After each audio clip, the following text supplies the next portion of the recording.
Il turismo cambia e Santa Margherita Ligure tenta nuove strade per promuoverlo. In trasmissione i candidati a sindaco hanno espresso varie idee. Guglielmo Caversazio punta ad un turismo ambientale legato al parco di Portofino e ad intercettare nuovi mercati. Penso ai mercati asiatici dove c'è una forte classe media che si sta arricchendo e che inizia a viaggiare sempre di più e che soprattutto viaggia in periodi dell'anno che noi consideriamo stagioni quasi morte, quindi attraverso i nuovi canali di comunicazione, soprattutto intercettare queste nuove fette di turismo, questi nuovi mercati sarebbe fondamentale per Santa Margherita perché darebbe la possibilità finalmente per la prima volta di destagionalizzare veramente.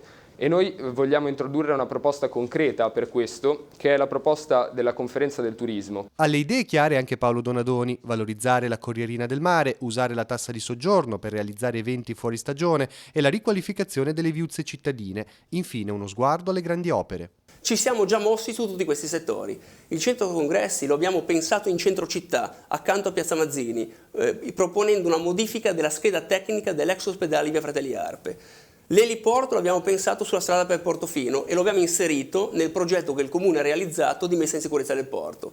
Villa Durazzo stiamo già investendo 2 milioni di euro, il 50% pagati dal Ministero, per riqualificare il portale, il porticato, cioè l'accesso a mare della villa. Anche per Claudio Marsano lo sviluppo del settore passa da un tavolo condiviso tra istituzioni e tessuto commerciale per trasformare la città, dice, in una sorta di outlet naturale esteso sino a Portofino. Prima di tutto aumentare quelle che sono le infrastrutture per il turismo e quindi è stato già citato il centro congressi che credo sia molto difficile riuscire a realizzare in quella zona, anche se se potrebbe essere auspicabile.